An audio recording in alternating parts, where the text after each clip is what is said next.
ಅಯ್ಯಪ್ಪ ಸ್ವಾಮಿ ದೇವಾಲಯ ಎಷ್ಟು ಪ್ರಸಿದ್ಧವಾದದ್ದು ಅಂತ ನಮ್ಮೆಲ್ಲರಿಗೂ ಗೊತ್ತು. ಆದ್ರೆ ಅಯ್ಯಪ್ಪ ಸ್ವಾಮಿ ದೇವಾಲಯವನ್ನ ಶಬರಿಮಲೆ ಅಂತ ಯಾಕೆ ಕರೀತಾರೆ? ಶಬರಿಮಲೆಗೆ ಬರುವಂತ ಭಕ್ತಾದಿಗಳು ಕಪ್ಪು ಬಟ್ಟೆಯನ್ನೇ ಯಾಕೆ ಧರಿಸ್ತಾರೆ? ಇರುಮುಡಿ ಕಟ್ಟುವ ಉದ್ದೇಶವೇನು? ಹಾಗೆ ಗುರುಸ್ವಾಮಿಯಾಗೋಕೆ ಏನೆಲ್ಲ ಮಾಡಬೇಕು? ಮತ್ತೆ ಅಯ್ಯಪ್ಪ ಸ್ವಾಮಿ ಈ ರೀತಿ ಭಂಗಿಯಲ್ಲೇ ಕುಳಿತು ಭಕ್ತರಿಗೆ ದರ್ಶನ ಕೊಡಲು ಕಾರಣವೇನು? ಅಷ್ಟೇ ಅಲ್ಲ, ಕೆಲವರು 5, 10, 11 ದಿನಗಳವರೆಗೆ ಮಾತ್ರ ಮಾಲೆಯನ್ನು ಧರಿಸ್ತಾರೆ. ಆದರೆ ಅಸಲಿಯಾಗಿ 41 ದಿನಗಳವರೆಗೂ ಮಾಲೆಯನ್ನು ಧರಿಸಬೇಕು. ಇಲ್ಲವಾದರೆ ಅವರ ಕಷ್ಟಗಳು ಕಡಿಮೆಯಾಗೋದೇ ಇಲ್ಲ. ಅದು ಯಾಕೆ ಅಂತನೂ ಕೂಡ ಈ ವಿಡಿಯೋದಲ್ಲಿ ಹೇಳೋದಕ್ಕೆ ಹೋಗ್ತಿದ್ದೇನೆ. ಇನ್ನೂ ಮುಖ್ಯವಾಗಿ ಶಬರಿಮಲೆಯಲ್ಲಿ ಮಕರ ಸಂಕ್ರಾಂತಿಯ ಸಮಯದಲ್ಲಿ ಮಕರ ಜ್ಯೋತಿ ಉರಿಯೋದು ಯಾಕೆ? ಇದರ ಹಿಂದೆ ಬೇರೊಂದು ಕಾರಣನೇ ಇದೆ. ಈ ತರ ಈ ವಿಡಿಯೋದಲ್ಲಿ ತುಂಬಾನೇ ಇದೆ. ಒಟ್ಟಿನಲ್ಲಿ ಈ ವಿಡಿಯೋ ನೋಡ್ತಾ ನೋಡ್ತಾ ನೀವೇನಂತೀರಾ ಅಂದ್ರೆ, ಶಬರಿಮಲೆ ಅಯ್ಯಪ್ಪ ಸ್ವಾಮಿಯು ಭಕ್ತರ ಕಷ್ಟಗಳನ್ನ ನೀಗಿಸಲು ಬಂದು ನೆಲೆಸಿದ ಬೆಟ್ಟವೇ ಶಬರಿಮಲೆ.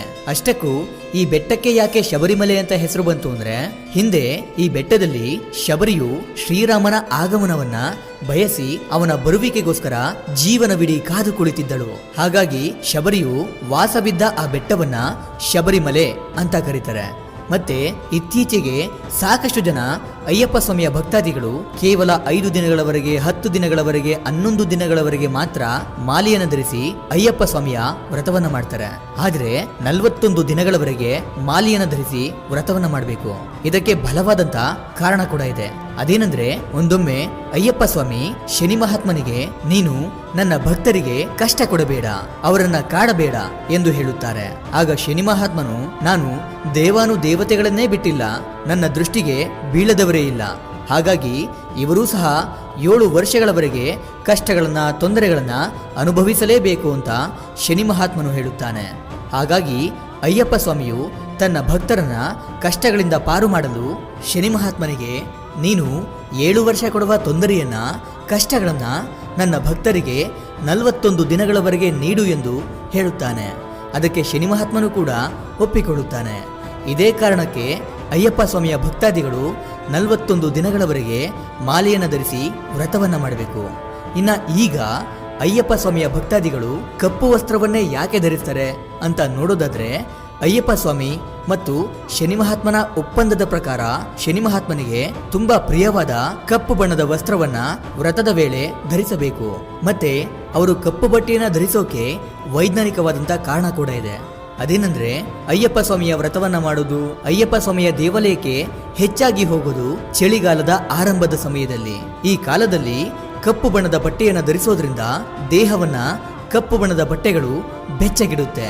ಅಂದ್ರೆ ದೇಹದ ಉಷ್ಣಾಂಶವನ್ನ ಕಪ್ಪು ಬಣ್ಣದ ಬಟ್ಟೆಗಳು ಸಮತೋಲನವಾಗಿಡುತ್ತೆ. ಮತ್ತೆ ಅತಿ ಮುಖ್ಯವಾಗಿ ಇರುಮುಡಿಯನ್ನ ಯಾಕೆ ಕಟ್ತಾರೆ ಗೊತ್ತಾ? ಇದಕ್ಕೂ ಕೂಡ ಒಂದು ಪೌರಾಣಿಕವಾದಂತ ಹಿನ್ನೆಲೆ ಇದೆ. ಒಂದು ದಿನ ಅಯ್ಯಪ್ಪ ಸ್ವಾಮಿ ಭೇಟಿಯನ್ನಾಡಲು ಕಾಡಿಗೆ ಹೋದಾಗ ಒಂದೇ ಬಟ್ಟೆಯಲ್ಲಿ 2 ಗಂಟುಗಳನ್ನಾಗಿ ಮಾಡಿ, ಒಂದು ಗಂಟಿನಲ್ಲಿ ಪೂಜಾ ಸಾಮಗ್ರಿಗಳು ಮತ್ತು ಇನ್ನೊಂದು ಗಂಟಿನಲ್ಲಿ ದಿನಬಳಕೆಯ ವಸ್ತುಗಳನ್ನ ಕಟ್ಟಿಕೊಂಡು ಭೇಟಿಯಾಡಲು ಹೋಗಿದ್ದನಂತೆ. ಇದೇ ನಂಬಿಕೆಯಿಂದ ಭಕ್ತಾದಿಗಳು ಇರುಮುಡಿಯನ್ನ ಕಟ್ಟಿಕೊಂಡು ಅಯ್ಯಪ್ಪನ ದರ್ಶನಕ್ಕೆ ಹೋಗುತ್ತಾರೆ. ಆದ್ದರಿಂದ 41 ದಿನ ಮಾಲೆಯನ್ನು ಧರಿಸಿ ವ್ರತ ಮಾಡುವಂತವರು ಮಾತ್ರ ಇರುಮುಡಿಯನ್ನ ಹೊರಬೇಕು. ಅಷ್ಟೇ ಅಲ್ಲ, ಇರುಮುಡಿ ಇಲ್ಲದೇ ಇದ್ದಂತ ಭಕ್ತರನ್ನ ಶಬರಿಮಲೆ ಅಯ್ಯಪ್ಪ ಸ್ವಾಮಿಯ 18 ಮೆಟ್ಟಲುಗಳನ್ನ ಹತ್ತಲು ಬಿಡುವುದಿಲ್ಲ. ಇರುಮುಡಿಯನ್ನ ಹೊರದೇ ಇದ್ದಂತ ಭಕ್ತಾದಿಗಳು ಬೇರೊಂದು ಪ್ರವೇಶ ದ್ವಾರದ ಮೂಲಕ ಅಯ್ಯಪ್ಪ ಸ್ವಾಮಿಯ ದರ್ಶನವನ್ನ ಪಡೆಯಬಹುದು. ಜೊತೆಗೆ ಅಯ್ಯಪ್ಪ ಸ್ವಾಮಿಯ ದೇವಾಲಯದಲ್ಲಿರುವ 18 ಮೆಟ್ಟಿಲುಗಳಲ್ಲಿ ಪ್ರತಿಯೊಂದು ಮೆಟ್ಟಿಲುಗಳು ಕೂಡ ಒಂದೊಂದು ಅರ್ಥವನ್ನ ಕೊಡುತ್ತವೆ. ಇನ್ನೊಂದು ವಿಷಯ ಏನಂದ್ರೆ, ಇರುಮುಡಿಯನ್ನ ಒಮ್ಮೆ ತಲೆಯ ಮೇಲೆ ಹೊತ್ತರೆ ಅದನ್ನ ಎಲ್ಲೆಂದರಲ್ಲಿ ಕೆಳಗಿಳಿಸುವಂತಿಲ್ಲ. ಅಷ್ಟೇ ಯಾಕೆ, ಸ್ವತಃ ತಾವೇ ಕೆಳಗಿಳಿಸುವಂತಿಲ್ಲ. ನಿರ್ದಿಷ್ಟವಾದಂತ ಸ್ಥಳದಲ್ಲಿ ಗುರುಸ್ವಾಮಿಯ ಸಹಾಯ ಪಡೆದು ಕೆಳಗಿಳಿಸಬೇಕು. ಹಾಗಾದ್ರೆ ಇಲ್ಲಿ ಗುರುಸ್ವಾಮಿ ಅಂದ್ರೆ ಯಾರು? ಅವರನ್ನ ಯಾಕೆ ಗುರುಸ್ವಾಮಿ ಅಂತ ಕರೀತಾರೆ ಅಂತ ನೋಡೋದಾದ್ರೆ, ಒಬ್ಬ ವ್ಯಕ್ತಿ ಸತತವಾಗಿ 5 ವರ್ಷದವರೆಗೂ ಅಯ್ಯಪ್ಪ ಸ್ವಾಮಿಯ ಮಾಲೆಯನ್ನು ಧರಿಸಿ ಪ್ರತಿ ವರ್ಷ ಸಂಕ್ರಾಂತಿ ದಿನದಂದು ಅಯ್ಯಪ್ಪ ಸ್ವಾಮಿಯ ಮಕರ ಜ್ಯೋತಿಯ ದರ್ಶನವನ್ನ ಮಾಡಬೇಕಾಗುತ್ತೆ.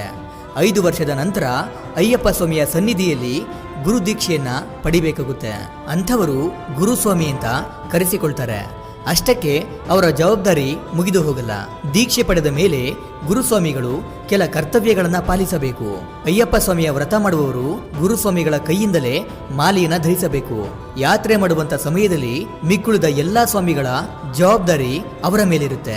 ಇನ್ನ ಈಗ ಅತಿ ಮುಖ್ಯವಾಗಿ ಮಕರ ಸಂಕ್ರಾಂತಿಯ ದಿನದಂದು ಒಂದು ವಿಸ್ಮಯ ಜರುಗುತ್ತೆ. ಅದನ್ನೇ ಮಕರ ಜ್ಯೋತಿ ಅಂತ ಕರೀತಾರೆ. ಈ ಮಕರ ಜ್ಯೋತಿಯನ್ನ ನೋಡಿ ಕಣ್ತುಂಬಿಕೊಳ್ಳೋಕೆ ಭಕ್ತರು ದೇಶ ವಿದೇಶಗಳಿಂದ ಶಬರಿಮಲೆಗೆ ಬರ್ತಾರೆ. ಆ ಮಕರ ಜ್ಯೋತಿಯನ್ನ ಅಯ್ಯಪ್ಪನ ಸ್ವರೂಪ ಅಂತ ಭಕ್ತರು ನಂಬುತ್ತಾರೆ. ಆದರೆ ಕೆಲವರು ಮಕರ ಜ್ಯೋತಿ ಎನ್ನುವುದು ಒಂದು ಮೂಢನಂಬಿಕೆ, ಅಯ್ಯಪ್ಪ ಸ್ವಾಮಿಯ ಭಕ್ತರನ್ನ ಮೋಸ ಮಾಡಲು ಮನುಷ್ಯರೇ ಈ ರೀತಿ ಮಾಡ್ತಿದ್ದಾರೆ ಅಂತ ದೂರನ್ನ ಕೊಡ್ತಾರೆ. ಆಗ ಕೇರಳದ ಹೈಕೋರ್ಟ್ ಶಬರಿಮಲೆ ದೇವಾಲಯದ ಕಮಿಟಿಗೆ ಮಕರ ಜ್ಯೋತಿ ವಿವಾದಕ್ಕೆ ಸಂಬಂಧಿಸಿದಂತೆ ವಿವರಣೆಯನ್ನ ಕೊಡಲು ಹೇಳುತ್ತೆ. ಆಗ ಅಯ್ಯಪ್ಪ ಸ್ವಾಮಿ ದೇವಾಲಯದ ಕಮಿಟಿಯವರು ಮಕರ ಜ್ಯೋತಿಯ ಬಗ್ಗೆ ಹೇಳಿದಂತ ವಿವರಣೆ ಏನಂದ್ರೆ, ದೇವಾಲಯದ ಪೂರ್ವ ದಿಕ್ಕಿನಲ್ಲಿರುವ ಒಂದು ಬೆಟ್ಟದ ಮೇಲೆ ಗಿರಿಜನರು ಅಂದ್ರೆ ಕಾಡು ಮನುಷ್ಯರು ಹಬ್ಬವನ್ನ ಆಚರಿಸ್ತಾರೆ. ಯಾಕಂದ್ರೆ ಒಂದೊಮ್ಮೆ ಅಯ್ಯಪ್ಪ ಸ್ವಾಮಿಯು ಒಂದು ದೊಡ್ಡ ಅಪಾಯದಿಂದ ಗಿರಿಜನರನ್ನ ಕಾಪಾಡಿದ ಸಲುವಾಗಿ ಆ ಬೆಟ್ಟದ ಮೇಲೆ ದೊಡ್ಡದಾದ ಒಂದು ಜ್ಯೋತಿಯನ್ನ ಬೆಳಗಿ ಆ ರಾತ್ರಿ ಹಬ್ಬವನ್ನ ಆಚರಿಸ್ತಾರೆ. ಆ ಜ್ಯೋತಿಯನ್ನ ಕಂಡ ನಂತರವೇ ಪಂದಳ ರಾಜ ವಂಶಸ್ಥರು ಅಯ್ಯಪ್ಪ ಸ್ವಾಮಿಗೆ ಬಂಗಾರದ ಆಭರಣಗಳನ್ನ ಕಳಿಸುತ್ತಿದ್ದರು ಎಂದು ಹೇಳಲಾಗುತ್ತೆ. ಅದು ಅನೇಕ ವರ್ಷಗಳಿಂದ ನಡೆದುಕೊಂಡು ಬರುತ್ತಿರುವಂತ ಆಚಾರ. ಆ ಗಿರಿಜನರು ಅಯ್ಯಪ್ಪ ಸ್ವಾಮಿಯ ಹಬ್ಬವನ್ನ ಆಚರಿಸಲು ದೊಡ್ಡದಾಗಿ ಹಚ್ಚುವಂತ ಜ್ಯೋತಿಯನ್ನೇ ಮಕರ ಜ್ಯೋತಿ ಅಂತ ಕರೆಯಲಾಗ್ತಿದೆ ಅಂತ ಹೇಳಲಾಗುತ್ತೆ. ಅದೇನೇ ಆಗಿರಲಿ, ಮಕರ ಜ್ಯೋತಿ ಎನ್ನುವುದು ಭಕ್ತಿ, ಭಾವ, ನಂಬಿಕೆಯಿಂದ ಕೂಡಿರುವ ಒಂದು ಸಂಪ್ರದಾಯವಾಗಿದೆ. ಅಂತಹ ಭಕ್ತಿ ನಂಬಿಕೆಗಳಿಗೆ ಯಾವುದೇ ರೀತಿಯ ಅಡ್ಡಿ ಆತಂಕಗಳು ಬಾರದಿರಲಿ. ಮತ್ತೆ ಅಯ್ಯಪ್ಪ ಸ್ವಾಮಿಯು ಭಕ್ತರಿಗೆ ದರ್ಶನ ಕೊಡಲು ಈ ರೀತಿ ಭಂಗಿಯಲ್ಲೇ ಕುಳಿತಿರುವುದು ಯಾಕೆ? ಅಯ್ಯಪ್ಪ ಸ್ವಾಮಿಯ ವಸ್ತ್ರ ಬಂಧನ ಅಂದ್ರೆ ಏನು ಅಂತ ಈಗ ನೋಡೋಣ. ಅಯ್ಯಪ್ಪ ಸ್ವಾಮಿಯು ಮಹಿಷಿಯನ್ನ ಸಂಹರಿಸಿದ ಮೇಲೆ ಶಬರಿಮಲೆ ಆಲಯದಲ್ಲಿ ಜ್ಞಾನಪೀಠದ ಮೇಲೆ ಕುಳಿತು ಭಕ್ತರಿಗೆಲ್ಲ ಅನುಗ್ರಹ ನೀಡುತ್ತಿರುತ್ತಾನೆ. ಆಗ ಅಯ್ಯಪ್ಪ ಸ್ವಾಮಿಯರು ಶಬರಿಮಲೆಗೆ ಸ್ವಾಮಿಗಳ ಒಡವೆ ಆಭರಣಗಳನ್ನ ಹೊತ್ತುಕೊಂಡು 18 ಮೆಟ್ಟಿಲುಗಳನ್ನ ಹತ್ತಿ ಅಯ್ಯಪ್ಪ ಸ್ವಾಮಿಯ ತಂದೆ ಪಂದಳರಾಜ ಬರೋದನ್ನ ನೋಡುತ್ತಾ ಕುಳಿತಿದ್ದಂತ ಅಯ್ಯಪ್ಪ ಸ್ವಾಮಿಯು ಎದ್ದು ನಿಲ್ಲೋಕೆ ಪ್ರಯತ್ನ ಮಾಡುತ್ತಾನೆ.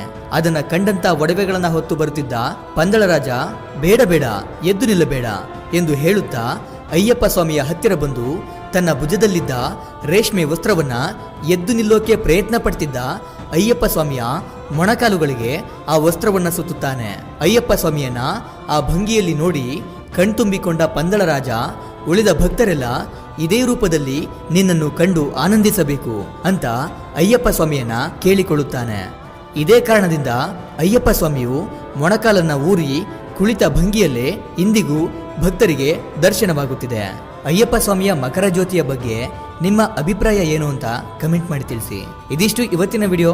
ಈ ವಿಡಿಯೋ ನಿಮಗೆ ಇಷ್ಟ ಆಗಿರುತ್ತೆ ಅನ್ಕೊಂಡು ಮತ್ತೊಂದು ಹೊಸ ವಿಷಯದೊಂದಿಗೆ ಮತ್ತೆ ಬರ್ತೀನಿ. ಕೊನೆಗೆ ನನ್ನ ಈ ಶ್ರಮಕ್ಕೆ ನಿಮ್ಮಿಂದ ಬಯಸೋದು ಕೇವಲ ಒಂದು ಮೆಚ್ಚುಗೆಯನ್ನು ಮಾತ್ರ. Anyway, thank you for watching.